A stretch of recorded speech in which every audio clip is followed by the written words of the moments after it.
Okay, ठीक है, so we can start the class now.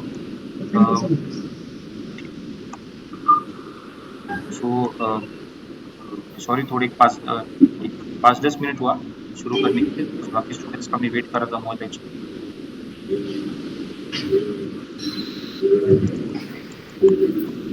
I will just check on which concept we were previously. हां, फक्त अथर्व विषयाला मी हिंदीमध्ये बोलतो, कारण अजून एक जो स्टुडंट जॉइन झाला त्याला मराठी येत नाही. ठीक आहे, so I will speak in Hindi. Fine, चालेल ऋषिराज? Yes sir. हां, ठीक आहे. म्हणजे दोन्ही मराठीमध्ये सांगितलं तरी चालेल, म्हणजे असं काही. हां, नाही. तो अजून एक जो स्टुडंट आहे ॲक्चुअली त्याला मराठी येत नाही. सो दॅट्स वाय मी हिंदीमध्ये बोललो तर चालणार ऋषिराज? बरं, ठीक आहे. हां, ठीक आहे. ओके. काय डाऊट असेल मग लगेच विचारायचं. हो, चालेल सर. ठीक.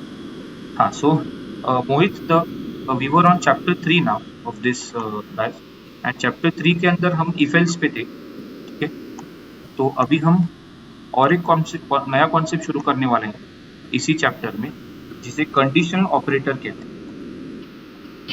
Are you able to hear me properly Mohit?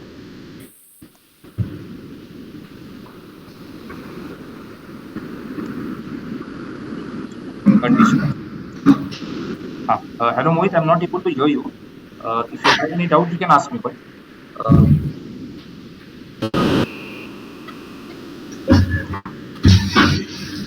yes, are you able to see the screen and hear properly, Mohit?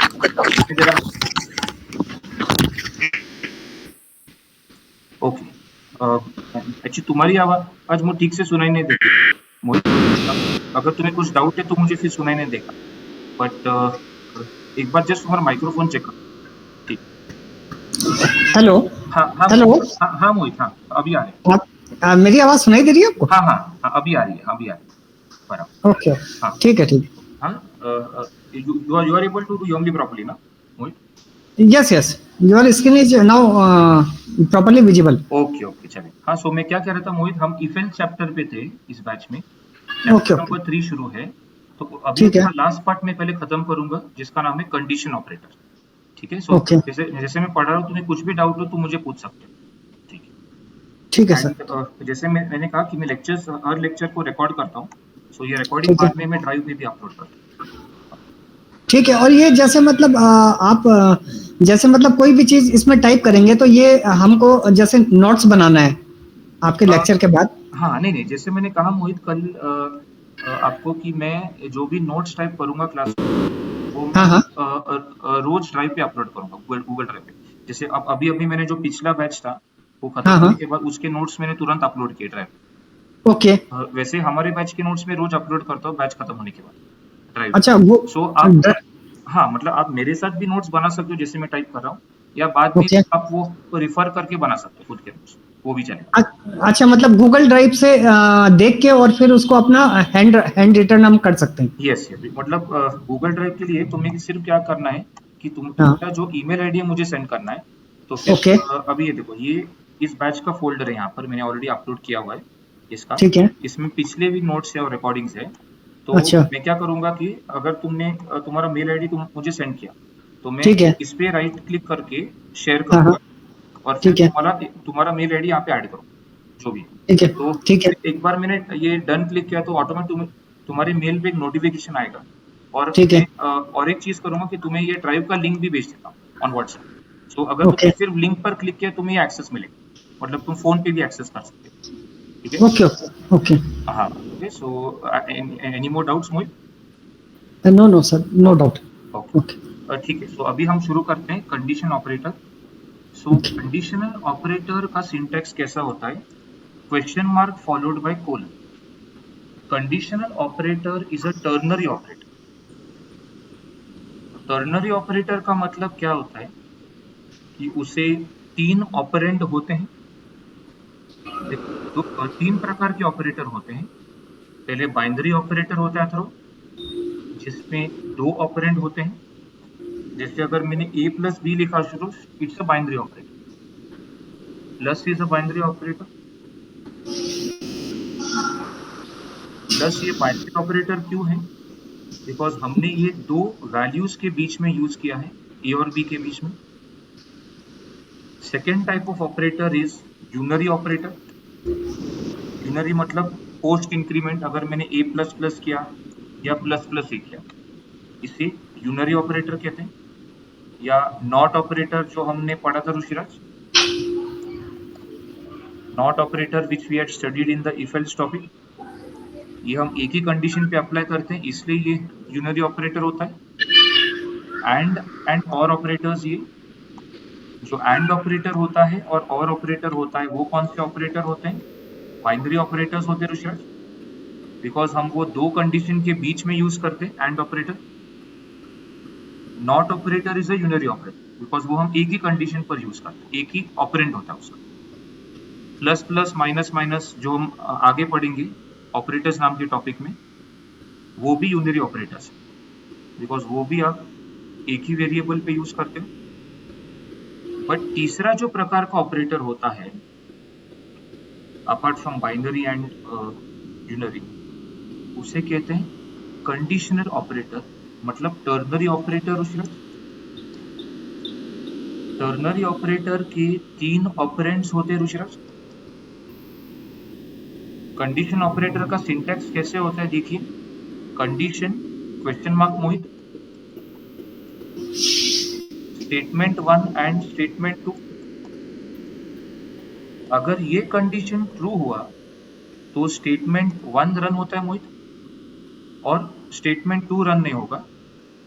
अगर ये कंडीशन फॉल्स होता है तो स्टेटमेंट 1 नहीं रन होगा अथर्व, और स्टेटमेंट 2 रन होगा. सो ये इफ एल्स जैसा ही है अशुरुष. It is very similar to if else block. If else block लिखने का ये और एक अलग सा तरीका होता है Rishiraj. Instead of if else you can use condition operator. तो अगर कंडीशन ट्रू है तो कौन सा स्टेटमेंट रन होगा? स्टेटमेंट 1. अगर कंडीशन फॉल्स है, if the condition is false, then statement 2 is executed, statement 1 run नहीं होगा. So this is called ternary operator. इसका और एक नाम कंडीशन ऑपरेटर होता है. इसका सिंबल क्या होता है? Question mark followed by colon Atharva. तो यहाँ पे मैं इम्पोर्टेंट पॉइंट, कुछ इम्पोर्टेंट पॉइंट्स पहले लिखता हूँ जो बाद में आपके सेल्फ स्टडी के लिए बहुत ही महत्वपूर्ण होंगे.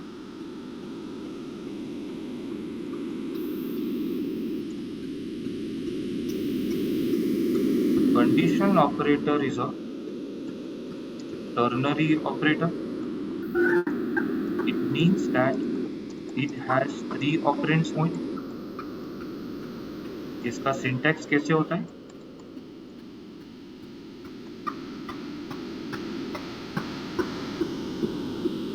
Condition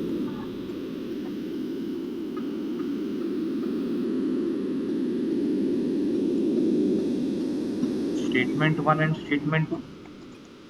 If the condition is true, then the statement which is mentioned immediately after the mark but before the colon will run Ashrush.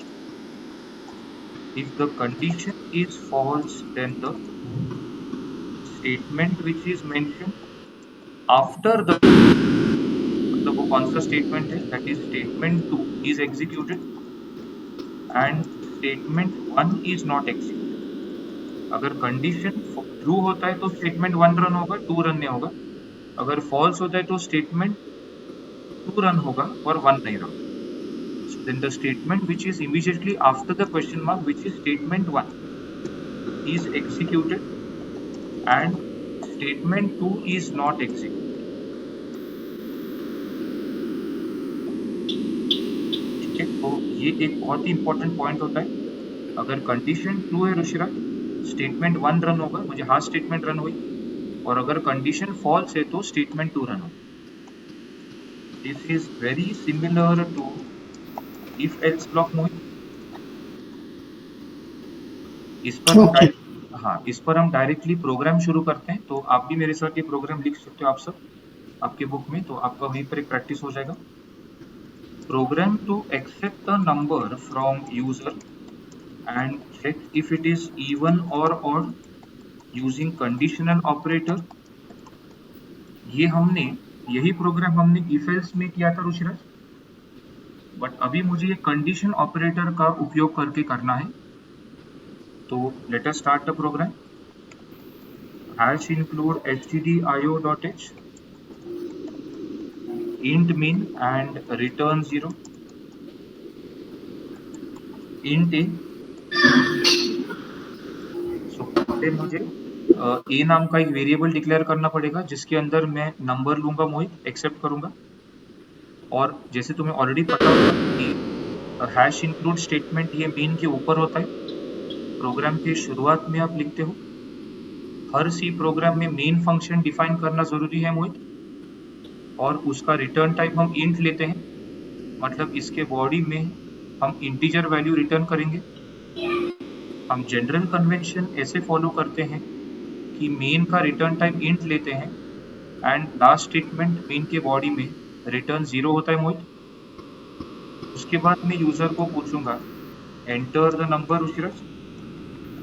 फिर मुझे ए वेरिएबल के अंदर इनपुट लेना है अथर्व.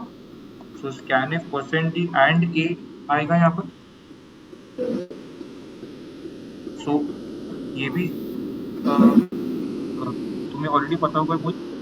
प्रिंटेड मतलब वो डिस्प्ले करने के लिए होता है, आउटपुट को डिस्प्ले करने के लिए. यस, आउटपुट को डिस्प्ले करने के लिए. और स्लैश n मतलब वो न्यू लाइन पे कर्सर को लेके जाएगा. हाँ जी, पता. एस्केप सीक्वेंस कहते हैं. It is called escape sequence slash n. जी ये पता है सर. हाँ. और स्कैनफ ये यूजर से इनपुट लेने के लिए होता है वेरिएबल की रैम मेमोरी. और %d को फॉर्मेट स्पेसिफायर कहते हैं मोहित. और एंड मतलब वो एड्रेस रिटर्न करता है, वो वेरिएबल का एड्रेस रिटर्न करता है रैम मेमोरी. तो अभी मैं क्या करूंगा, एक कंडीशन लिखूंगा a remainder 2 equal to 0 question mark. printf entered number is even or Ruchiraj and printf entered number is odd. तो अभी ये रन कैसे होगा देखिए. पहले ये कंडीशन चेक होगा रुचिराज, जो मैंने हाईलाइट किया है. अगर ये कंडीशन ट्रू है, जर का ही कंडीशन ट्रू असेल तो ये printf स्टेटमेंट रन होगा, ये वाला. और ये रन नहीं होगा, सिर्फ ये रन होगा. और अगर ये कंडीशन फॉल्स है तो ये पहला स्टेटमेंट रन नहीं होगा. मतलब कोलन के पहले, ये कोलन होगा, कोलन के पहले मतलब 2 डॉट जो है उसे कोलन से कहते हैं. कोलन के पहले जो स्टेटमेंट है वो रन नहीं होगा अगर कंडीशन फॉल्स है. और कोलन के बाद का स्टेटमेंट रन होगा मोहित, मतलब वो ऑड नंबर प्रिंट करेगा अगर कंडीशन फॉल्स है. ठीक है. तो this is how we will write condition statement. और ये पूरा एक ही स्टेटमेंट, ये जो मैंने हाईलाइट किया है, ये एक ही स्टेटमेंट का हिस्सा है. इसे कंडीशनल स्टेटमेंट है. ठीक, इसको मैं एक बार रन करके दिखाता हूँ. सो जनरली मैं क्या करता हूँ, at least for the first 6 topics मैं स्टूडेंट्स को रेकमेंड करता हूँ कि वो प्रोग्राम्स रन करने के लिए एक ऑनलाइन कंपाइलर का इस्तेमाल कर सकते हैं जिसे ऑनलाइन जीडीबी कहते हैं. ठीक है मोहित. सो ऑनलाइन जीडीबी नाम का एक कंपाइलर होता है और उस पर आप डायरेक्टली आपके प्रोग्राम्स रन कर सकते हो. इसके लिए कुछ सॉफ्टवेयर इंस्टॉल करने की ज़रूरत नहीं, सिर्फ आपको ऑनलाइन जीडीबी सी करके टाइप करना है क्रोम पे, और वो लिंक ओपन होगा. और फिर लिंक पे आप जब क्लिक करोगे तो ये साइट खुलेगी और इसमें आप आपका प्रोग्राम कॉपी पेस्ट कर सकते हो. और हाँ, from the 7th chapter onward, मतलब फंक्शंस चैप्टर से मैं जनरली स्टूडेंट्स को विजुअल स्टूडियो कोड पे प्रोग्राम कैसे रन करते हैं वो दिखाता हूँ. सो जिनके पास VS कोड का सेटअप भी नहीं है, अगर नहीं है विजुअल स्टूडियो कोड का, तो मैं उन्हें इंस्टॉल करके देता हूँ या उन्हें वो सेटअप सेंड करता हूँ. तो इंस्टॉल कैसे करते वो भी एक्सप्लेन. ठीक है, is it fine Mohit? Okay sir. अभी देखो मैं ये रन कर रहा हूँ. तो मैंने 5 डाला तो ये ऑड आया. अगर 8 डाला या 28 डाला तो इवन आया. ठीक है. Okay. So is this program entirely clear Atharva? Ruchiraj clear ना? Mohit is it clear? Yes sir, clear है. Yes sir. हाँ, एंड आशुतोष क्लियर ना? Yes sir, clear. ठीक आहे. तुला ऋषिराज काही डाऊट लगेच विचारायचा. हो. हाँ सो नक्की याच्यामध्ये काय डाऊट नाही नोशियस नाही. Okay so this is the program 9.c now in the chapter 3 इसी प्रोग्राम को और एक तरीके से भी कर सकते हैं हम वो भी बताता हूँ अगर मैंने इक्वल टू के बदले not equal to operator use किया इस सिंबल को कहते हैं नॉट इक्वल देखो इस कंडीशन के बारे में मुझे मैंने ऑलरेडी इस बैच को एक्सप्लेन किया था पहले मुझे कि कंडीशन क्या करता है बट शायद तुम्हें ये पता होगा कि ये जो ऑपरेटर है जो मैंने हाईलाइट किया है इसे कौन सा सर। ऑपरेटर कहते हैं मॉड्यूलस ऑपरेटर मॉडुलस ऑपरेटर है, ये डिवाइड करने के लिए है। हाँ नहीं ये क्या रिटर्न करता है इट रिटर्न्स रिमाइंडर मतलब ये a की वैल्यू 2 से डिवाइड करने के बाद जो रिमाइंडर आएगा वो रिमाइंडर हमें रिटर्न करता है सो a की वैल्यू 2 से डिवाइड करने के बाद जो रिमाइंडर आता है वो रिमाइंडर रिटर्न होता है अगर आपने सिर्फ a डिवाइडेड बाय 2 ऐसे लिखा होता a डिवाइडेड बाय 2 तो ये जो सिंबल है मोहित इसे डिवीजन कहते हैं डिवीजन तो ये डिवीजन का आंसर रिटर्न करता है डिवीजन बट मुझे अगर डिवीजन नहीं चाहिए मुझे रिमाइंडर चाहिए a की वैल्यू 2 से डिवाइड करने के बाद जो रिमाइंडर आ रहा है वो मुझे चाहिए तो उसके लिए मैं ये रिमाइंडर मतलब मॉड्यूलस ऑपरेटर यूज करता क्लियर मोहित ओके तो ये जो सिंबल है इसे मॉड्यूलस ऑपरेटर कहते हैं ओके ये क्या करेगा कि a की वैल्यू 2 से डिवाइड करने के बाद जो रिमाइंडर आ रहा है वो रिमाइंडर रिटर्न होगा और ये इक्वल टू जो है इसे इक्वालिटी ऑपरेटर कहते हैं मतलब इक्वालिटी कंपैरिजन ऑपरेटर अगर मैंने a इक्वल टू b लिखा इसका मतलब b की वैल्यू a को असाइन हो बट अगर मैंने 2 बार इक्वल टू यूज किया तो ये इक्वालिटी कंपैरिजन ऑपरेटर होता है मतलब a और b के वैल्यूज कंपेयर हो रहे हैं कि इक्वल है कि नहीं अगर a और b के वैल्यू इक्वल है तो वो ट्रू रिटर्न करता है मुझे नहीं तो फॉल्स सो सिमिलरली यहाँ पर क्या होगा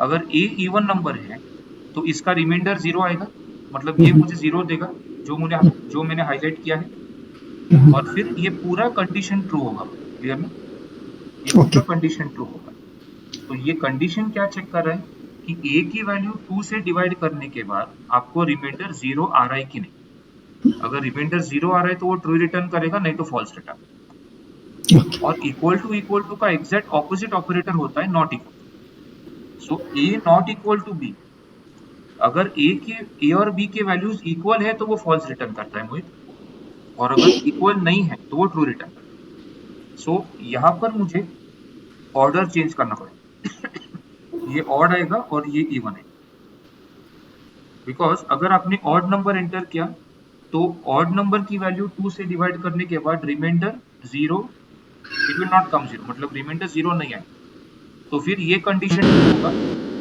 और वो डिस्प्ले करेगा entered number is of but अगर a की वैल्यू हमने 2 से डिवाइड की और रिमाइंडर 0 आ रहा है मतलब अगर a की वैल्यू इवन है तो a की वैल्यू 2 से डिवाइड करने के बाद रिमाइंडर 0 आएगा फिर ये कंडीशन फॉल्स होगा और फिर वो डिस्प्ले करेगा एंटर्ड नंबर इज 0 सो यहाँ पर आपको सिर्फ वो सीक्वेंस चेंज करना पड़ेगा ऑड आएगा और फिर यहाँ पर इवन है अगर आपने ऑड नंबर डाला तो ये कंडीशन ट्रू होगा मुझे और वो ये प्रिंटफ रन करेगा अगर आपने इवन डाला तो कंडीशन फॉल्स होगा और ये प्रिंटफ रन ठीक है so is it clear Mohit sir clear नहीं हो पाया है देखो मैंने क्या कहा सपोज मैंने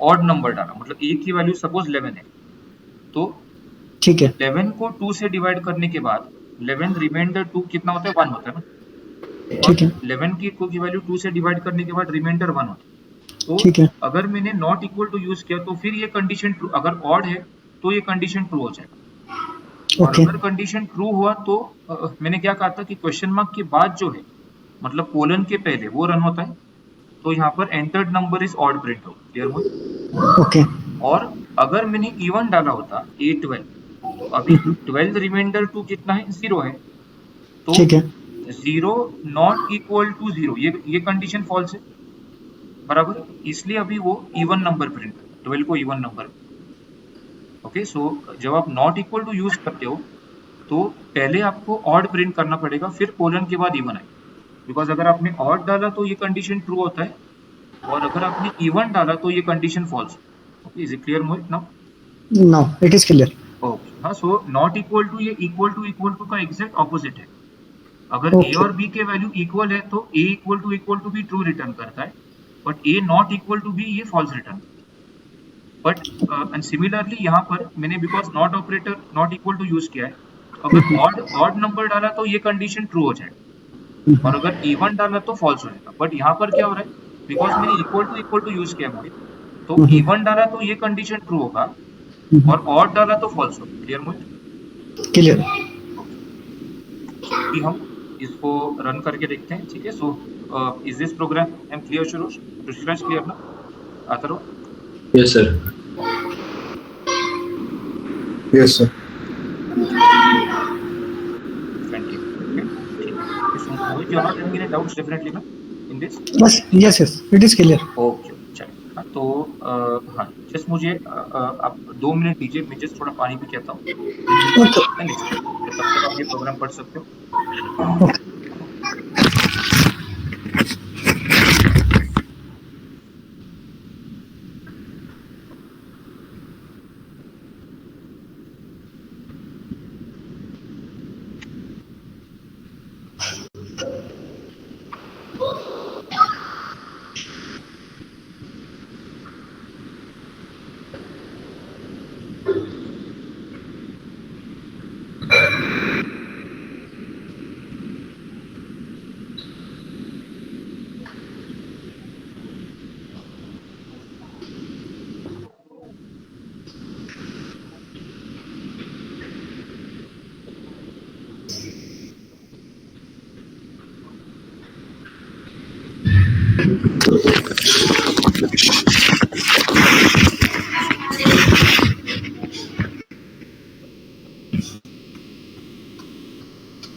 हाँ ओके कंटिन्यू ना। हाँ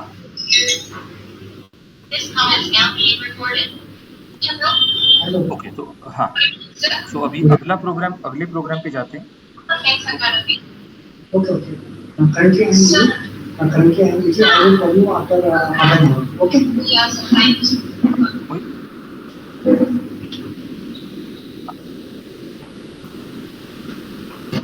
हाँ हेलो मोहित, आवाज सुनाई दे रही मेरी?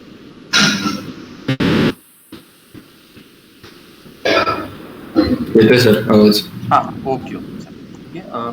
हाँ hello Mohit, are you there online? ठीक है, will continue with the next program now. तो अगला प्रोग्राम जो है वो ऐसा है कि program to accept your from the user and display if it is a leap year or not.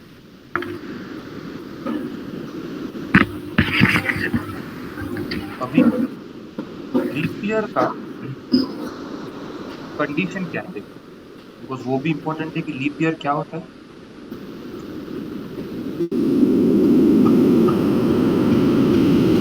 तो पता लगता है जब मैं टेस्ट या पेपर्स करेक्ट करता हूँ तो वहाँ पर कभी कभी स्टूडेंट्स ये आंसर लिखते हैं अगर वो 4 से डिविजिबल है, year is divisible by 4, then it's a leap. तो ये पूरा गलत नहीं, ये कुछ हद तक ये बराबर है.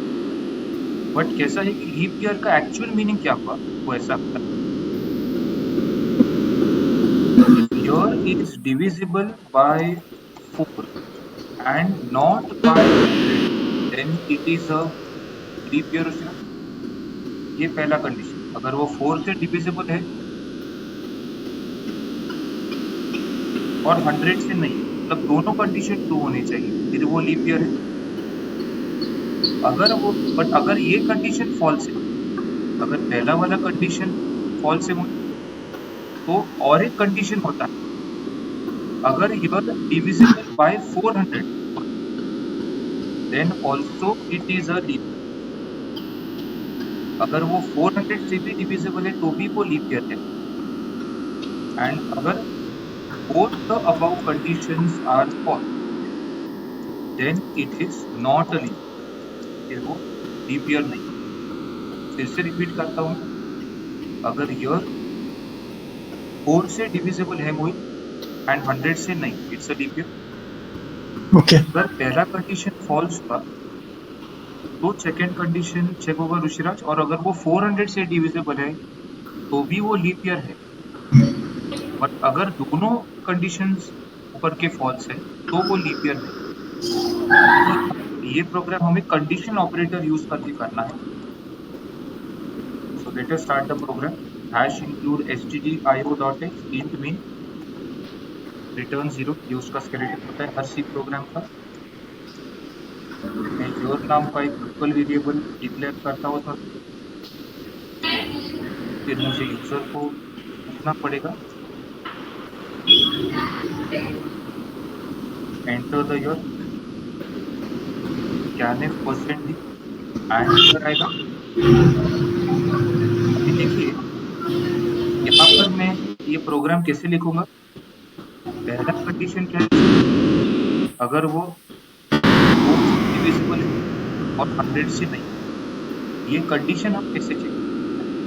Your remainder 4 equal to 0 and year remainder 100 not equal to 0. तो अगर ये पूरा कंडीशन ट्रू हुआ तो वो लीप ईयर है. बट अगर ये कंडीशन फॉल्स है और ये कंडीशन ट्रू है वो तो भी वो लीप ईयर है. तो हम क्या कर सकते हैं, यहाँ पर मैं एक और ब्रैकेट डालूंगा. तो ये जितना भी है, ये जो मैंने हाईलाइट किया है वो पूरा एक कंडीशन हो गया. यहाँ पर मैं और ऑपरेटर डालता हूँ, इसे लॉजिकल एंड ऑपरेटर कहते हैं. एंड ऑपरेटर में क्या होता है, अगर दोनों कंडीशन ट्रू है तो ये पूरा कंडीशन ट्रू हो जाएगा, और अगर कोई भी एक कंडीशन फॉल्स है तो पूरा कंडीशन फॉल्स हो जाएगा. दोनों में से दोनों ट्रू होने चाहिए, क्योंकि देन ये पूरा कंडीशन ट्रू होता है जब आप एंड ऑपरेटर यूज करते हो. और अगर कोई भी एक कंडीशन फॉल्स हुआ तो ये फॉल्स होगा, बिकॉज ये भी मैंने इफ एल्स के शुरुआत में पढ़ा था इन्हें, तो वो तुम्हारा मिस हुआ था. तो मैं जस्ट एक रिविजन कर रहा हूँ. ये प्रोग्राम समझने में फिर कोई दिक्कत नहीं होगी। उसके बाद मुझे यहाँ पर मैंने और ऑपरेटर यूज, और ऑपरेटर में क्या होता है, कोई भी एक कंडीशन अगर ट्रू है तो पूरा कंडीशन ट्रू हो जाएगा मुझे, और दोनों कंडीशन फॉल्स है तो पूरा कंडीशन फॉल्स। तो यहाँ पर मैंने और यूज किया है, और फिर ये जो दूसरा कंडीशन ये मुझे लिखना पड़ेगा Vishwanath, year remainder 400 is equal to 0 means it is divisible by 400। तो दोनों में से कोई भी एक कंडीशन, मतलब इस कंडीशन में से और इस कंडीशन में से कोई एक कंडीशन ट्रू है तो क्या आएगा, entered year is a leap year, it is a leap year mode, and colon के बाद रेक्टिफाई करो, it is not a leap.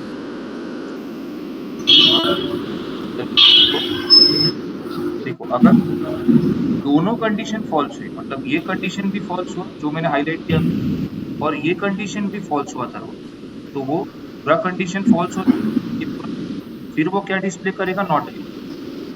But दोनों कंडीशन में से, इसमें से और इसमें से कोई भी एक कंडीशन, वो पूरा कंडीशन हो जाएगा मोहित, बिकॉज मैंने और ऑपरेटर यूज किया बीच में, और फिर वो क्या प्रिंट और करेगा, इसके इसका लीप ईयर। हाँ एक्सक्यूज मी सर, हाँ हाँ मोहित, yes, बोलो। अगर ये दोनों कंडीशन में से अगर एक कंडीशन ट्रू है और हाँ एक कंडीशन फॉल्स है तो क्या होगा? हाँ हाँ, सो कैसा है देखो, अगर ये वाला जो मैंने हाईलाइट किया कंडीशन ये ट्रू है सपोज, तो बिकॉज मैंने इसके बाद ठीक है, और ऑपरेटर यूज किया तो पूरा कंडीशन ट्रू हो जाएगा, ये पूरा जो कंडीशन है ट्रू हो जाएगा। सो सी बेसिकली इसमें कैसा है मोहित कि मेरे पास दो मेन कंडीशन है, ये पहला वाला मेन कंडीशन है और ये सेकंड मेन कंडीशन, और दोनों मेन कंडीशन के बीच में मैंने और ऑपरेटर यूज किया। और में क्या होता है कि कोई भी एक कंडीशन ट्रू है तो पूरा कंडीशन ट्रू हो जाता है। क्लियर मोहित? सो अगर ये पूरा कंडीशन जो है, देखो जो मैंने हाईलाइट किया है, ये जो कंडीशन है अगर वो ट्रू है तो ये पूरा कंडीशन ट्रू हो जाएगा, ये वाला। और ठीक है, अगर ये कंडीशन फॉल्स है, मतलब पहला कंडीशन फॉल्स है और सेकेंड कंडीशन ये ट्रू है, ठीक है, तब भी हो जाएगा, तब भी ये पूरा कंडीशन ट्रू हो जाएगा और वो डिस्प्ले करेगा कि it is a leap year. But अगर दोनों कंडीशन फॉल्स है, मतलब ये भी फॉल्स है और ये भी फॉल्स है, दोनों में से दोनों कंडीशन फॉल्स है, then it will print it's not a leap year. Okay, तो let us run this program. हाँ, अब सो यहाँ पर मुझे और एक पॉइंट कहना था कि ये जो पहला कंडीशन है, देखो ये वाला, इसमें फिर से दो सब कंडीशन। कौन से दो सब कंडीशन? ये सब कंडीशन और ये सब कंडीशन, और दोनों के बीच में मैंने एंड यूज किया मोहित। सो कैसा है यहाँ पर कि अगर कोई भी एक कंडीशन यहाँ पर फॉल्स हुआ, मतलब अगर ये कंडीशन जो मैंने हाईलाइट किया है वो फॉल्स है, तो ये जो पूरा फर्स्ट कंडीशन है वो फॉल्स हो जाएगा, ये वाला। बिकॉज यहाँ पर मैंने फर्स्ट कंडीशन के अंदर फिर से दो सब कंडीशन लिखे, ये और दोनों के बीच में एंड लिखा है। एंड में क्या होता है कि कोई भी एक कंडीशन अगर फॉल्स है तो पूरा कंडीशन फॉल्स होता है, और ये जो पूरा कंडीशन है, मतलब ये जो पहला कंडीशन है, इसमें और दूसरे कंडीशन, ये दो मेन कंडीशन के बीच में मैंने और यूज किया। तो पहले क्या होगा, पहले ये पूरा कंडीशन, ये जो पहला मेन कंडीशन है वो चेक होगा मोहित, जितना मैंने हाईलाइट किया वो ट्रू है कि नहीं चेक होगा। सो ये कंडीशन ट्रू होने के लिए दोनों कंडीशन ट्रू होना जरूरी है ऋषिराज, ये कंडीशन भी और ये कंडीशन, बिकॉज मैंने बीच में एंड यूज किया। अगर ये कंडीशन और ये कंडीशन दोनों ट्रू है मोहित, तो ये पूरा कंडीशन ट्रू हो जाएगा जो मैंने हाईलाइट किया, और बिकॉज उसके बाद और ऑपरेटर है तो ये पूरा जो ब्रैकेट है इसमें से जो कंडीशन है वो इसका आउटपुट ट्रू आ जाएगा। बट अगर ये कंडीशन फॉल्स है, ये वाला, तो और के बाद जो कंडीशन है वो चेक होगा मोहित, और अगर ये ट्रू है तब भी क्या होगा, तब भी ये पूरा ट्रू हो जाएगा, बिकॉज और का वही फीचर होता है, और ऑपरेटर की वही खासियत होती है। कि दोनों में से कोई भी एक कंडीशन ट्रू है तो पूरा कंडीशन ट्रू हो जाता है, ठीक है, क्लियर मोहित?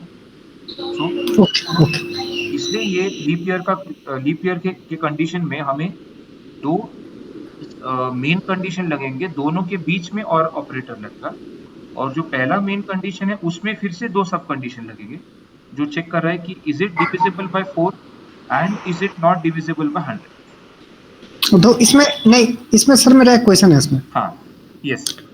इसमें अगर और कंडीशन के बाद जो है, अगर वो और कंडीशन के बाद जो स्टेटमेंट है अगर वो ट्रू होगा तो पूरा ये ट्रू हो जाएगा। यस, करेक्ट, पूरा कंडीशन ट्रू हो जाएगा, मतलब पूरा मतलब यहाँ से यहाँ तक ये पूरा ट्रू। हाँ ठीक है, अगर और कंडीशन के बाद जो कंडीशन है अगर वो फॉल्स है हाँ, तो क्या होगा? नहीं, बट अगर वो फॉल्स है पर पहला वाला कंडीशन ट्रू है, मतलब उस और के पहले जो कंडीशन था वो ट्रू है, तो ठीक फिर है। से ट्रू आ जाएगा, तो फिर से पूरा ट्रू हो जाएगा।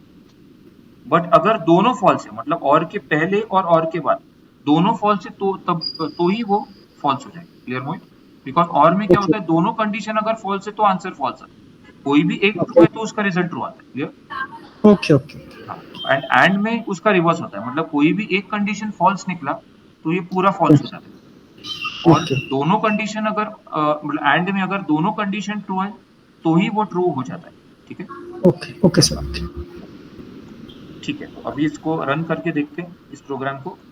Again I will go to online GDB and ये जो आप प्रोग्राम जो लिख रहे हो, हाँ, ये भी अपलोड होगा ना वहाँ पर ड्राइव में, ताकि पूरा फोल्डर में अपलोड कर। ओके ओके, ताकि हम देख। हाँ, ये मैं प्रोग्राम उसी हमारे बैच फोल्डर में सेव कर। ओके ठीक, अभी ये लीप ईयर आया, सपोज मैंने 1900 डाला तो it is not a leap. अगर मैंने 2000 डाला, देखिए, तो ये लीप ईयर आया। लास्ट एक चेक करते हैं यहाँ पर, 1999 डाला तो it's not a leap year, ठीक है? So is a program clear Mohit and Rishiraj? Clear ना Rishiraj? Yes sir. Yes sir. आणि अथर्व आणि ऋषिराज कळलं ना प्रोग्राम? Yes sir. ओके, हाँ, इस कंडीशन ऑपरेटर में और एक प्रोग्राम दिखाना था, then this part is over. अभी अगला प्रोग्राम, लास्ट प्रोग्राम क्या था कंडीशन ऑपरेटर का? Accept a character from the user and display if it is an alphabet or digit or special symbol. If the entered character is alphabet, then check if it is upper or lowercase and display its value in the opposite case. मतलब upper case है तो lower case में display करना है, lower case है तो इसका output upper case में प्रिंट करना है कैरेक्टर। तो ये प्रोग्राम ऑलरेडी हमने इफ एल्स में किया था, बट अभी ये प्रोग्राम कंडीशन ऑपरेटर का इस्तेमाल करके करना था, तो वो कैसे करें? So let us start the program. Again चाहो तो आप भी मेरे साथ ये प्रोग्राम लिख सकते हो। Hash include stdio.h int mean and return 0। तो अभी मैं एक लोकल वेरिएबल डिक्लेयर करता हूँ ch नाम का, कैरेट टाइप का। आप वेरिएबल का नाम कौन सा भी ले सकते हो। एंटर द कैरेक्टर, फिर क्या आएगा, स्कैनफ %d और %c एंड ch। तो अभी मुझे ch की वैल्यू चेक करनी है पहले। अभी यहाँ पर मुझे फिर से कंडीशन ऑपरेटर यूज करना है, नॉट द इफ ब्लॉक। तो अभी देखो, मैंने आपको इफ एल्स टॉपिक में इफ एल्सिफ वो ब्लॉक पढ़ाया था, जहाँ पर आप एक इफ ब्लॉक लिखते हो, उसके नीचे मल्टीपल एल्सिफ ब्लॉक्स और लास्ट में एल्स ब्लॉक आता है। तो उसी का अगर आपको कंडीशन स्टेटमेंट में कन्वर्ट करना है, मतलब कंडीशन ऑपरेटर यूज करना है, तो वो कैसे आएगा? सो यहाँ पर मैं और एक इम्पोर्टेंट पॉइंट यहाँ पर हाँ मोहित, ये सर एक क्वेश्चन है, इसमें आपने करेक्टर लिया है ऊपर। हाँ, कैरेक्टर बराबर। अगर इसमें करेक्टर ना लेके अगर कुछ और ले लें, मतलब कुछ और भी ले सकते हैं इसमें। नहीं, कैसा है कि हमें मोहित कैरेक्टर ही लेना है, बिकॉज प्रोग्राम में पूछा है कि उन्होंने उन्होंने क्या कहा कि आप कैरेक्टर यूजर से एक्सेप्ट कीजिए, बट इसमें क्या होता है देखिए कि Okay. अगर इवन अगर मैंने ch को कैर वेरिएबल डिक्लेयर किया, बट अगर Okay. यूजर ने जब ये स्कैनफ रन हो रहा है, अगर ठीक है, यूजर ने डाला 9 भी डाला, तो भी ठीक क्या है, होगा, ये 9 एज अ कैरेक्टर स्टोर होगा। मतलब जब आप ch में वैल्यू, जब हम स्कैनफ यूज कर सॉरी जब हम %c यूज करते हैं, कैरेक्टर वेरिएबल यूज करते हैं, तो वहां पर हम डिजिट भी डाल सकते हैं, पर वो digit as a character store हो, मतलब सिंगल कोट में स्टोर। Clear point? तो हम ch के अंदर अल्फाबेट भी डाल सकते हैं, अभी डिजिट भी स्टोर कर सकते हैं, या स्पेशल सिंबल भी स्टोर कर सकते हैं, बिकॉज डिजिट भी कैरेक्टर होता है। By character I don't mean only alphabet and special symbol, even digit में स्टोर कर सकते हैं। Clear point? सर एक बार दोबारा समझा दिए, समझ नहीं आया। हाँ, नहीं हाँ, मैंने क्या कहा था कि कैरेक्टर जो टाइप होता है कैर टाइप, तो जी, उसके अंदर अल्फाबेट भी आता है, ओके, डिजिट भी आता है, और स्पेशल सिंबल। अच्छा अच्छा, जी इवन डिजिट आप स्टोर कर सकते हैं DH में।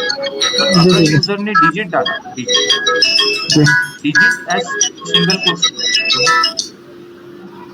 Digit as in single, because character value हमेशा सिंगल कोट में स्टोर होता है। जी जी कैरेक्टर जी value is always expressed in single quotes, और it is stored also in single quote form. तो मुझे यहाँ पर क्या कहना था कि बिकॉज प्रोग्राम में उन्होंने पूछा एक्सेप्ट कैरेक्टर फ्रॉम यूजर, इसलिए मुझे ch का टाइप एज कैर डिक्लेयर करना पड़ेगा, और जी, इस कैरेक्टर के लिए फॉर्मेट स्पेसिफायर %c होता है। तो ठीक है, अगर यूजर ने डिजिट भी डाला तो भी चलेगा, डिजिट भी हम कैरेक्टर वेरिएबल के अंदर स्टोर कर सकते हैं, बिकॉज कैरेक्टर के अंदर डिजिट भी आता है, अल्फाबेट भी आता है, और स्पेशल सिंबल भी। Clear point? ओके ओके, मतलब हम इसके अंदर डिजिट भी स्टोर कर सकते हैं यस, और या अल्फाबेट फिर भी स्टोर कर सकते, जैसे A to Z, और ठीक है, स्पेशल सिंबल भी स्टोर, मतलब प्लस माइनस, जो special symbol, exclamation mark, dollar, वैसे भी स्टोर जी कर सकते। ठीक है, जी, ओके। हाँ, तो यहाँ पर मुझे और एक इम्पोर्टेंट पॉइंट कहना था मोहित, मतलब तुमने आई थिंक ये पॉइंट मिस किया था लास्ट टाइम, बिकॉज आज से ज्वाइन किया। तो ASCII वैल्यू नाम का कॉन्सेप्ट होता है सी लैंग्वेज, ASCII वैल्यू। तो ये ASCII वैल्यू क्या होता है कि हर कीबोर्ड कैरेक्टर के लिए सी लैंग्वेज में, हर कैरेक्टर के लिए सी लैंग्वेज में एक already pre defined integer value होती है, उसे ASCII वैल्यू कहते हैं। जो A to Z होता है, small a to small z, उनके ASCII वैल्यूज 97 to 122 होते हैं मोहित। मतलब ओके स्मॉल a का ASCII वैल्यू 97 है, स्मॉल b का 98, स्मॉल c का 99, अप टू स्मॉल z का 120। क्लियर? उसी तरह से अगर capital A to capital Z है, capital A to capital Z के ASCII वैल्यूज 65 टू 90 होते हैं। मतलब कैपिटल A का ASCII वैल्यू 65 होता है, कैपिटल B का 66, कैपिटल C का 67, ऐसा ऐसे करते करते कैपिटल Z का 90। 0 to 9 जो है, मतलब जो डिजिट्स होते हैं, अगर उन्हें आप अगर उनको आपने सिंगल कोट में लिखा, तो उनका ASCII वैल्यू क्या होता है, 48 टू 57। ओके मतलब कैरेक्टर वैल्यू 0 का 48 होता है, कैरेक्टर वैल्यू 1 का 49, कैरेक्टर वैल्यू 2 का 50, अप टू कैरेक्टर वैल्यू 9 का 57। क्लियर मोहित? तो ओके तो ये हर कैरेक्टर के लिए ASCII वैल्यू होता है, हर कीबोर्ड के कैरेक्टर की। सो ASCII वैल्यू का मतलब क्या होता है, यूज क्या होता है? तो क्या होता है, अगर मैंने एक कैरेक्टर वेरिएबल डिक्लेयर किया, सपोज मैंने m वेरिएबल डिक्लेयर किया, और इसको मैंने कैरेक्टर वैल्यू असाइन किया। सपोज मैंने c वैल्यू, ये जो c कैरेक्टर वैल्यू है, ये मैंने m को असाइन किया है। m ये वेरिएबल का नाम है, और उसकी वैल्यू c हो गई है, बिकॉज मैंने ठीक, c को यहाँ पर सिंगल कोट में लिखा है। हम कैरेक्टर वैल्यू को हमेशा प्रोग्राम में सिंगल कोट में लिखते हैं मोहित। तो ओके ये c की ASCII वैल्यू क्या है, स्मॉल c की 99। तो m वेरिएबल के अंदर कौन सी वैल्यू स्टोर होगी, 99 स्टोर। क्लियर मोहित? सो ऑलवेज रिमेंबर कि हम जब कैरेक्टर वैल्यू असाइन करते हैं या स्टोर करते हैं कैर वेरिएबल के अंदर, तो जो कैर वेरिएबल होता है, उसकी जो रैम मेमोरी होती है, उसमें वो कैरेक्टर वैल्यू स्टोर नहीं होगा, उसकी ASCII वैल्यू स्टोर। क्लियर हो? ASCII value. तो C की ASCII वैल्यू क्या है, 99 है। देखो A का कितना, स्मॉल a का 97 है, स्मॉल b का 98 है, और स्मॉल c का 99। तो m का जो रैम मेमोरी एरिया है, m वेरिएबल को जो रैम मेमोरी एलोकेट हुआ है उसमें 99 स्टोर होगा, c स्टोर नहीं होगा, 99 स्टोर, मतलब c की ASCII वैल्यू स्टोर होगा। ओके, इज इट क्लियर मोहित? हाँ सर, थोड़ा हाँ थोड़ा वैसा है, टफ है थोड़ा। हाँ ओके, मैं फिर से रिपीट करता हूँ। देखो, जैसे मैंने कहा कि हम जब ये एक्चुअली मैंने ऑलरेडी फर्स्ट चैप्टर में एक्सप्लेन किया था, ये Okay. जो ASCII वैल्यू का कॉन्सेप्ट है फर्स्ट चैप्टर में एक्सप्लेन किया था, और फिर Okay. हमने if else के भी प्रोग्राम में ASCII वैल्यू का यूज किया। ठीक है। तो मैं क्या कह रहा था कि जब हम कैरेक्टर वैल्यू स्टोर करते हैं कैर वेरिएबल के अंदर, तो ठीक है। वो एक्चुअल कैरेक्टर वैल्यू स्टोर नहीं होता, उसकी ASCII वैल्यू स्टोर उतना ही। तो ASCII वैल्यूज जो है, देखो जो मैंने यहाँ पर लिखे वही इन कैरेक्टर के फिक्स्ड ASCII वैल्यू होता है। हर कैरेक्टर को, हर कीबोर्ड कैरेक्टर को फिक्स्ड ASCII वैल्यू होता है, और हर कैरेक्टर को यूनिक ASCII वैल्यू होता है। मतलब ए का, स्मॉल ए का ASCII वैल्यू हमेशा 97 ही होता है, स्मॉल बी का 98 होता है। सो ये आपको ASCII वैल्यूज, ये जो मैंने यहाँ पर लिखे हैं ASCII वैल्यू, ये आपको ठीक है। मतलब माइंड में रखना पड़ेगा, you have to keep it in mind. ठीक है, कि स्मॉल ए का 97 है, बट कैसा है ये एक्चुअली दिमाग में रखने के लिए इतना डिफिकल्ट भी नहीं, बिकॉज सिर्फ आपने अगर स्मॉल ए, कैपिटल ए और 0 ये तीनों कैरेक्टर्स के ASCII वैल्यू अगर आपने याद रखे तो भी काफी, बिकॉज अगर आपने स्मॉल ए की ASCII वैल्यू याद रखी तो आप ऑटोमेटिकली स्मॉल बी की ASCII वैल्यू ऑब्टेन कर सकते हो, स्मॉल सी की ASCII वैल्यू ऑब्टेन कर सकते हो, एंड सो ऑन। बिकॉज अगर आपने ए के ASCII वैल्यू को 90, अगर आपने 1 ऐड किया तो आपको बी का मिल जाएगा मोहित। ठीक अगर है। आपने ए की ASCII वैल्यू को 2 ऐड किया तो आपको सी का मिल जाएगा। तो पॉइंट इतना ही है कि ये बहुत ही आसान है कि जब मैं कैरेक्टर वैल्यू असाइन कर रहा हूँ किसी भी कैरेक्टर वेरिएबल को, तो वो ठीक है। एक्चुअल कैरेक्टर वैल्यू कभी भी स्टोर नहीं होता वहाँ उसके रैम में, ठीक है। ASCII value store. अभी देखो और एक एग्जांपल लेगा। सपोज मैंने एक वेरिएबल डिक्लेयर किया n नाम का, और मैंने इसको असाइन किया कैपिटल D, मतलब n की जो वैल्यू है, n नाम का वेरिएबल है, उसकी वैल्यू कैपिटल D है मोहित। तो अभी मुझे बताओ कि n वेरिएबल में कौन सी वैल्यू एक्चुअली स्टोर होगी? जो कैपिटल D अल्फाबेट है उसकी जो ASCII वैल्यू है वो स्टोर होगी, और कैपिटल D की ASCII वैल्यू कितनी है? 68 है। n वेरिएबल के अंदर 68 स्टोर होगा, clear mode? 68, because capital D की ASCII वैल्यू 68 है ना। देखो a का कितना है? 65, तो b का कितना होगा? 66, ठीक है। का 67, d का, और बिकॉज कैपिटल है तो आपको ये लाइन चेक करना पड़ेगा, ये वाला। ठीक है, सो सिर्फ अगर तुमने कैपिटल ए, स्मॉल ए और 0 इनके ASCII वैल्यूज अगर तुमने याद रखे तो उतना भी काफी, ऑटोमेटिकली तुम्हें स्मॉल बी का मिल जाएगा, कैपिटल बी का वैसे मिल जाएगा। ठीक है, तो सिर्फ तुम्हें मतलब number add, now is it clear Mohit? Now it is clear. आपके बोलने का मतलब यह है कि जो भी अगर करेक्टर के अंदर जो भी मतलब करेक्टर के जो भी वेरिएबल हम लेंगे उसके अंदर जो भी वैल्यू हम स्टोर करेंगे वो जो है ASCII वैल्यू होती है जो Yes, उसके रैम। हाँ करेक्ट, ASCII फॉर्मेट में स्टोर होगा, इंटीजर फॉर्मेट में, बराबर। ASCII फॉर्मेट में स्टोर होगा। ASCII फॉर्मेट और इंटीजर एक ही है क्या? एक ही बात है? सेम ही है ना।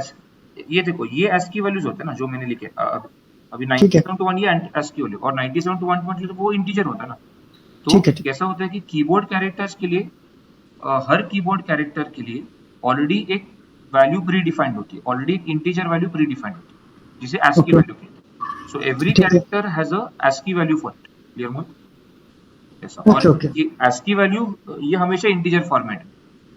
ये ASCII लेफ्ट साइड के जो है वो कैरेक्टर वैल्यू, ये कैरेक्टर्स हैं, और उनके ASCII वैल्यू ये है। Okay, okay.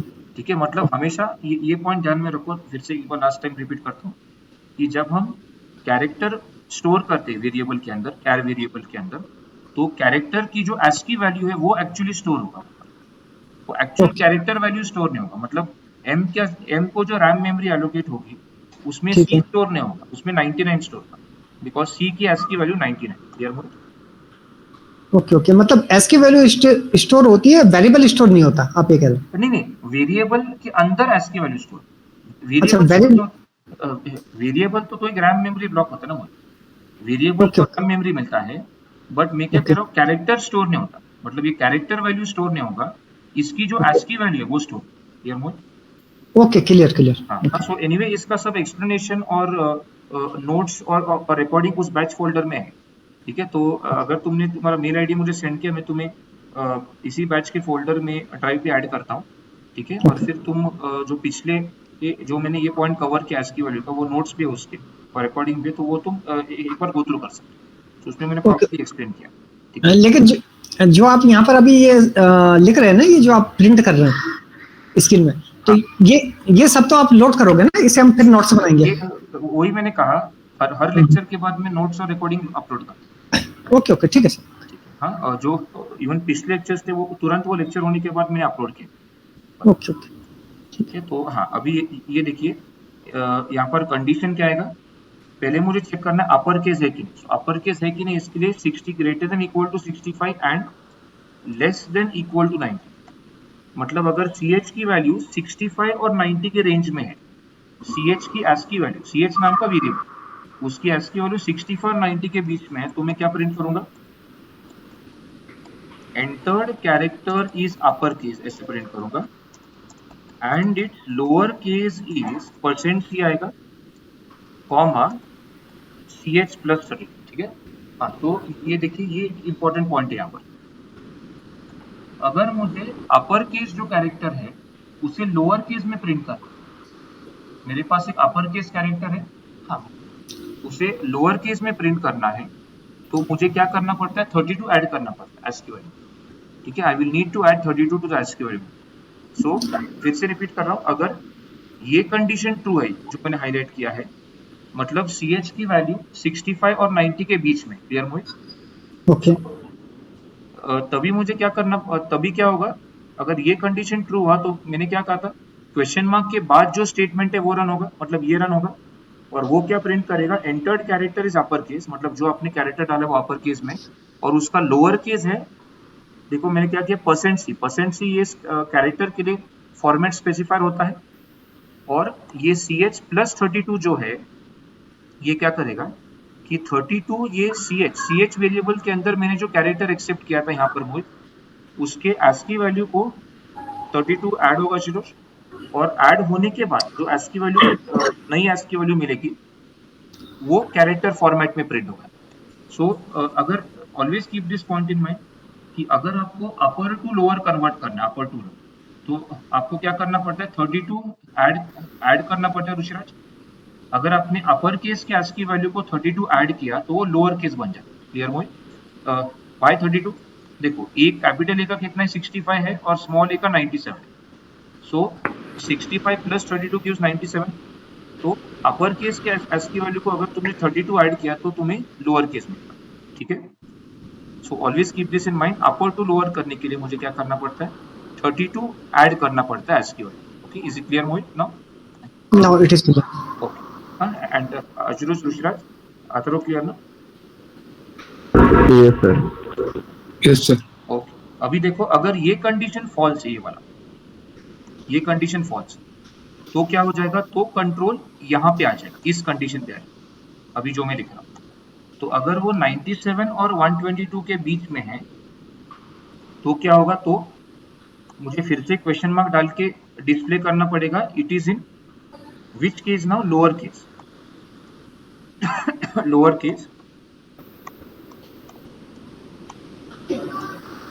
And it's corresponding upper case, मतलब अभी ये एग्जैक्ट रिवर्स हो जाएगा। सो लोअर टू अपर करने के लिए हमें 32 सब्ट्रैक्ट करना। अगर आपने लोअर केस अल्फाबेट से 32 सब्ट्रैक्ट किया, आपको ASCII वैल्यू मिलती है अपर केस की, मतलब देखो स्मॉल ए की ASCII वैल्यू कितनी, 97 है, कैपिटल ए का 65, 97 माइनस 32 गिव 65 शुरू। तो लोअर टू अपर कन्वर्ट करना है ऋषिराज, तो आपको 32 सब्ट्रैक्ट करना पड़ता है ASCII वैल्यू से। और अगर ये भी कंडीशन ट्रू है, सॉरी ये भी कंडीशन अगर फॉल्स निकला, ये कंडीशन जो मैंने हाईलाइट किया, तो क्या होगा, मुझे और एक कंडीशन चेक करना पड़ेगा मोहित, कि वो 48 और 57 के बीच में है क्या। तो आप मुझे बताइए 48 और 57 ये किसकी ASCII वैल्यू है, 0 to 9 डिजिट की। तो यहाँ पर बिकॉज ये कंडीशन है, इसके बाद और एक क्वेश्चन मार्क आएगा, print F entered character is a digit, clear. और लास्ट में मुझे ऐसा डिस्प्ले करना पड़ेगा, it's a special symbol, special symbol. तो इसमें मुझे 2-3 आपको इंपॉर्टेंट पॉइंट बताने थे आप सबको। ये एक्चुअली 3 अलग-अलग स्टेटमेंट नहीं है, ये सब एक ही स्टेटमेंट है, बट बिकॉज मैंने नोटपैड पे वर्ड रैप का यूज किया है, देखो वर्ड रैप, इसलिए वो एक के नीचे एक आए हैं। अगर मैंने वर्ड रैप निकाल दिया अथर्व, तो ये सब एक लाइन पे आएगा, देखिए। बट वर्ड रैप का यूज करने के बाद ये और भी अच्छी तरह से दिख रहा है आपको। इसमें और एक इंपॉर्टेंट पॉइंट क्या है, देखो ये पूरा एक स्टेटमेंट है मोहित, और ये स्टेटमेंट यहाँ से शुरू हो रहा है, यहाँ पर एंड हो रहा है। जहाँ पर एंड हो रहा है हमने सेमीकोलन डाला है, क्लियर मोहित? और हाँ, काफी बहुत बड़ा स्टेटमेंट है सर। हाँ, नहीं, बिकॉज कैसे है कि ये हम कंडीशन ऑपरेटर का यूज करके करते। अगर हमने इफ एल्स से किया होता, इफ एल्सिफ से किया होता, तो वो एक के नीचे आता, तो अलग अलग ब्लॉक्स आते। बट ये सब एक सिंगल स्टेटमेंट का हिस्सा है, और ये मुझे कंडीशन ऑपरेटर से करना है, इसलिए ये मुझे पूरा एक स्टेटमेंट में लिखना पड़ा, क्लियर? Okay, clear. तो अगर देखो यहाँ पर मुझे और एक आपको हिंट देना है, मुझे और एक इम्पोर्टेंट पॉइंट कहना है कि जब हम एक जस्ट नेक्स्ट स्टूडेंट, ओके, सो मुझे यहाँ पर और एक हिंट क्या देना है कि अगर जस्ट एक मिनट वेट कीजिए, मैं नेक्स्ट बैच का ओपन करके रखता हूँ, कोई ऑनलाइन ज्वाइन कर।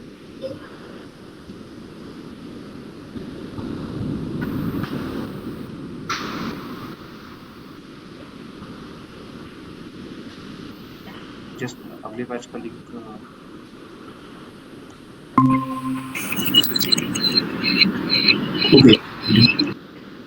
सॉरी, लिंक वही था दोनों बैचेस पे, ठीक है।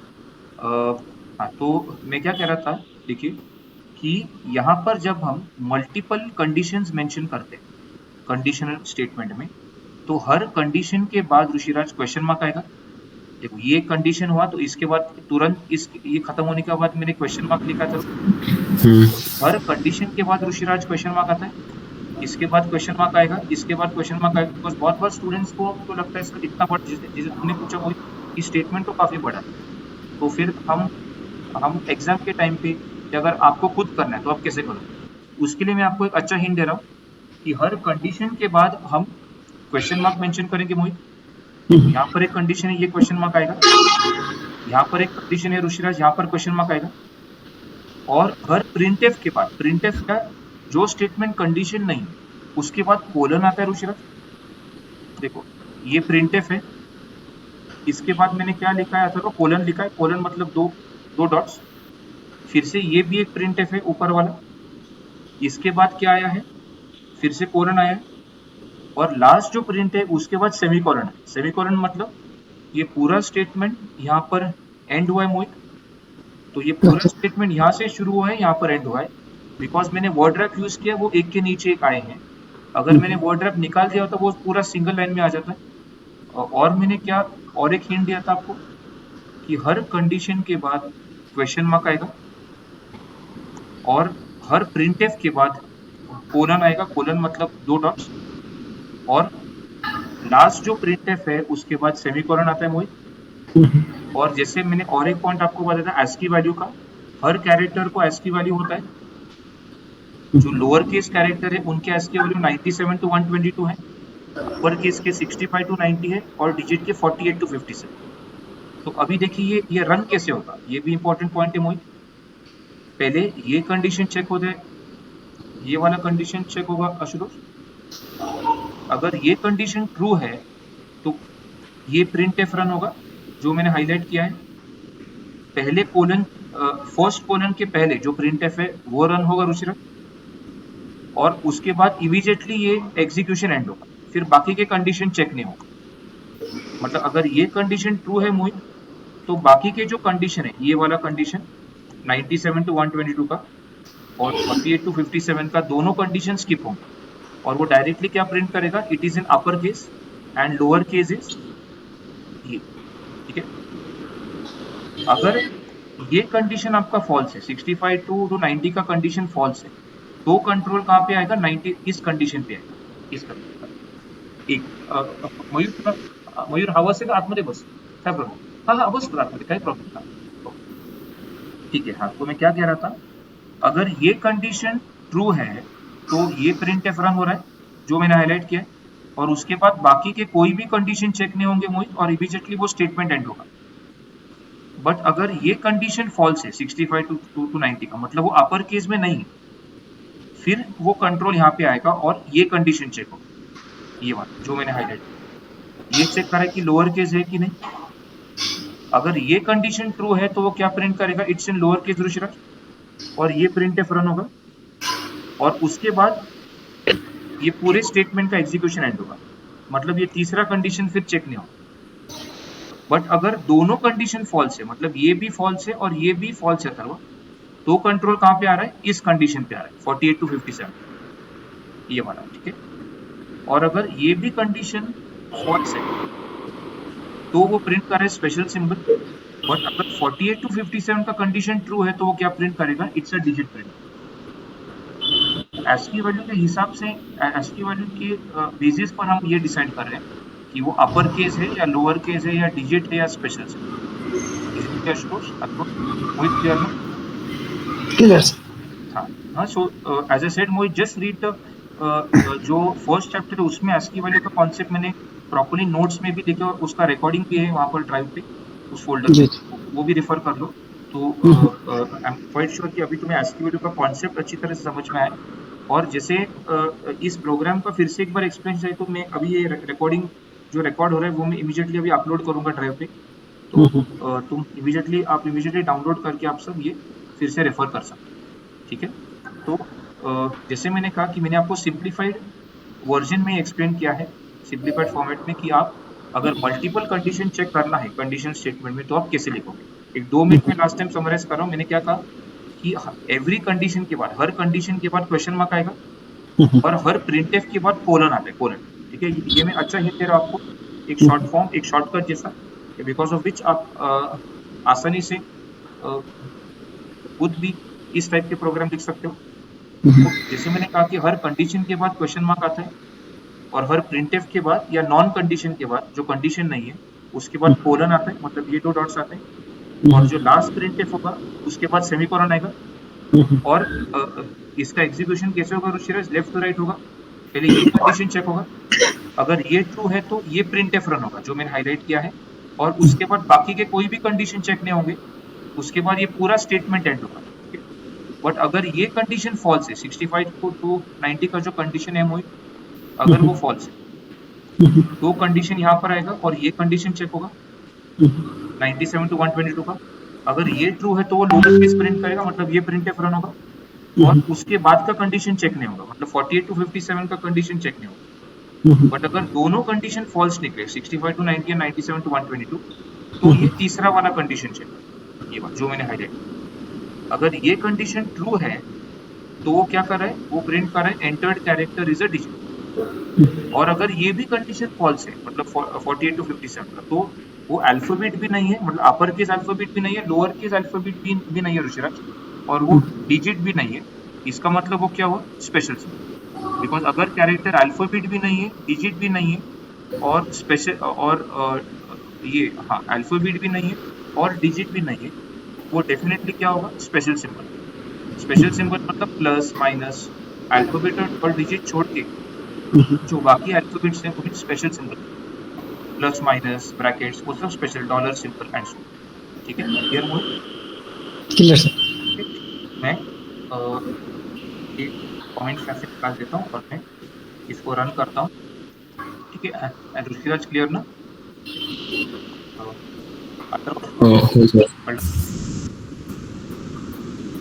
इसका आउटपुट देखते हैं, देखो अगर मैंने स्मॉल टी डाला आया ना, entered character lower case upper case capital T, मतलब इसके ASCII वैल्यू को हमने 32 सब्ट्रैक्ट किया इसमें से, और फिर हमने अपर केस डिस्प्ले किया। बिकॉज हमेशा ये ध्यान में रखो मोहित कि लोअर केस अल्फाबेट के ASCII वैल्यू ज़्यादा होते हैं, अपर केस के कम होते हैं। अगर मैंने कैपिटल R डाला तो यहाँ पर ASCII वैल्यू में से ASCII वैल्यू को 32 ऐड हुआ है, और इसका लोअर केस डिस्प्ले हुआ है, देखो स्मॉल r। अगर मैंने T डाला तो वो डिजिट डिस्प्ले होगा। अगर मैंने एक्सक्लेमेशन मार्क डाला तो ये स्पेशल सिंबल है। जैसे हमने प्रोग्राम लिखा है वैसे हमें आउटपुट आ रहा है। इसे भी हम सेव करते हैं प्रोग्राम नंबर 11 11 हो गया सर, 12 प्रोग्राम है। एंड विद दिस चैप्टर हमारा खत्म हो गया if else का। इसको मैं एक्सप्लेनेशन 2 करके यहाँ पे, और कल के लेक्चर में हम